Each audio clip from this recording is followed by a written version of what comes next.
Olá pessoal, daremos hoje continuidade ao nosso curso de Direito Civil, parte geral. Lembrando que trata-se de uma disciplina introdutória ao Direito Civil.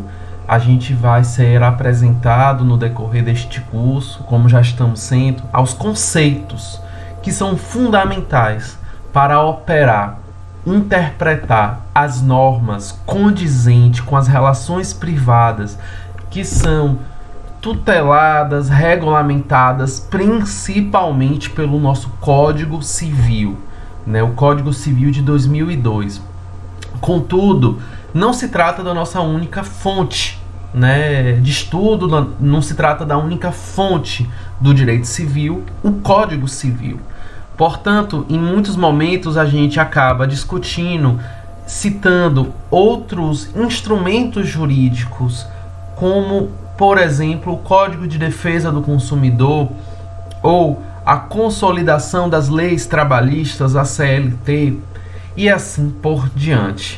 Então, na nossa aula de hoje, nós daremos atenção a esses conceitos, né, ao conceito de domicílio, que é muito importante para a advocacia, para a vida como um todo. E ao final desta aula de hoje, vou retomar, né, a temática do direito de personalidade, né, e comentar alguns tópicos especiais que são muito importantes hoje nos dias, né, na formatação contemporânea. Então, dando continuidade, né, o que significa domicílio? Então, antes de falar sobre o significado de domicílio, né, é importante entender qual é o objetivo, né, de saber o domicílio para o direito. Então, o objetivo do direito, né, ao estipular a necessidade de ser identificado um domicílio, né, da pessoa física ou da pessoa jurídica, é a necessidade de fixar um local onde presumidamente essa pessoa poderá ser encontrada. Para que ela precisa ser encontrada? Se eu falar em processo, essa pessoa precisa ser encontrada para ser citada da existência de um processo, né? Esse é um exemplo básico. Então, se eu preciso acessar a justiça, eu preciso saber, né, aonde outra parte reside. Aliás, onde ela tem domicílio, para ela ser citada, né, de tudo que está acontecendo no âmbito do processo. Então, domicílio, que também é chamado, né, de foro, é a sede jurídica da pessoa. É o local onde se presume estar presente, praticando atos da vida civil. Então, observem aqui, né, que nós temos a proteção constitucional do domicílio, né, que o domicílio ele é inviolável. Então, trata-se de uma proteção, né, própria da pessoa humana, como está lá no artigo 5º, inciso 11. A casa é asilo inviolável do indivíduo. Então, se esse preceito ele é violado, ele tem uma série de consequências. Por exemplo, um processo ele pode ser anulado, caso ele não tenha respeitado, né, a inviolabilidade do domicílio, exceto, claro, em casos de flagrante, crime flagrante, né? Mas se nós estamos em uma situação de normalidade, né, um domicílio ele não pode ser violado. Como vocês sabem, eu pesquiso o direito dos povos ciganos no meu doutorado em Direito na UFRJ. E um dos preceitos que tem se tentado, né, pautar e incluir nesse estatuto dos povos ciganos que está sendo tramitado no Senado é a inviolabilidade das barracas, né? Entendendo que essas barracas, as tendas, onde não todos, mas muitos ciganos vivem, é sim inviolável. Para ser adentrado, ele precisa de um mandato judicial. O que é que acontece é que muitos desses espaços, onde se constituem as residências de famílias ciganas, são invadidos, né, são objeto de buscas que, ao meu ver, né, e ao ver de muitos intérpretes, por si só já seria ilegal. Mas, né, esse estatuto dos povos ciganos que hoje tramita no Senado é o PLS, Projeto de Lei 248/2015, né, de autoria do senador Paulo Paim, do Rio Grande do Sul. Ele busca consolidar esse preceito. Não basta a interpretação, né? Nem sempre a interpretação, né, o bom senso, ele promove a justiça. Às vezes é preciso positivar na lei.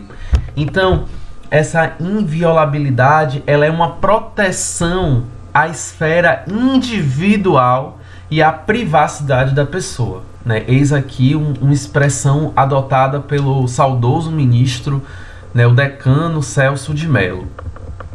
Contudo, pessoal, existem alguns conceitos que também atravessam essa palavra domicílio. Porque domicílio, ele tanto pode ter uma significação no mundo do direito, mas ele também tem significações na vida comum, né? No senso comum, né? Então, nós podemos elencar aqui outros nomes que atravessam, que se confundem com o domicílio. Então, domicílio, moradia, habitação, a estada. Então, quando eu falo, né, e aqui eu uso eu faço essa diferenciação com a ajuda do autor Cristiano Chaves e Nelson Rosenwald, né, no seu curso de Direito Civil Parte Geral.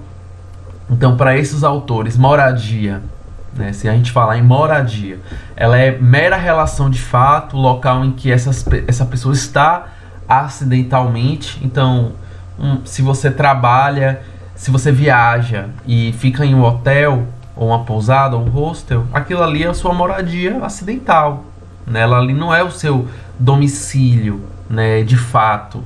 Então a residência, né, que é o conceito que às vezes mais se confunde, né, com o domicílio, que às vezes pode se confundir, mas nem sempre se confunde, nem sempre indica o mesmo significado, é o lugar em que a pessoa habita com a intenção de permanecer, mesmo que se ausente eventualmente.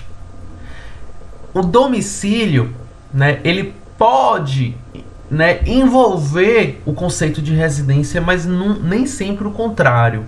Então, domicílio, o que é o domicílio? Ele é o centro habitual dos negócios jurídicos da pessoa. É a sede jurídica, que pode ou não ser o local que essa pessoa habita, com a intenção de permanecer, né?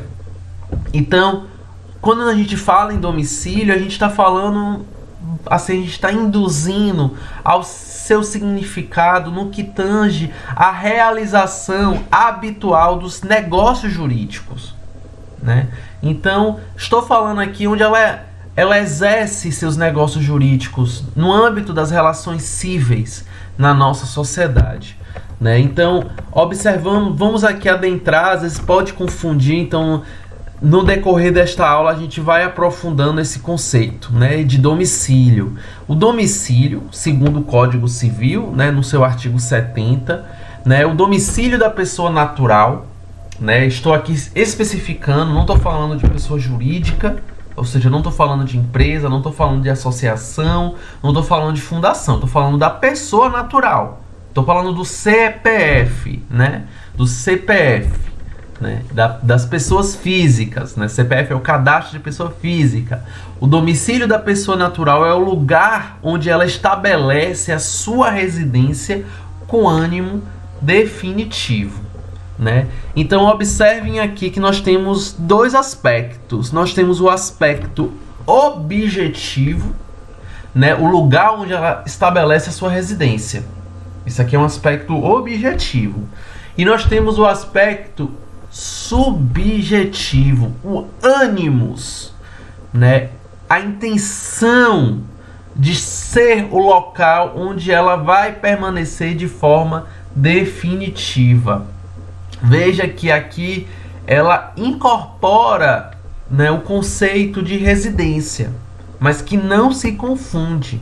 Então nós temos o espaço, o aspecto objetivo, né, onde ela está de fato estabelecendo a sua residência, E nós temos um aspecto subjetivo, é o ânimos, o interesse, né?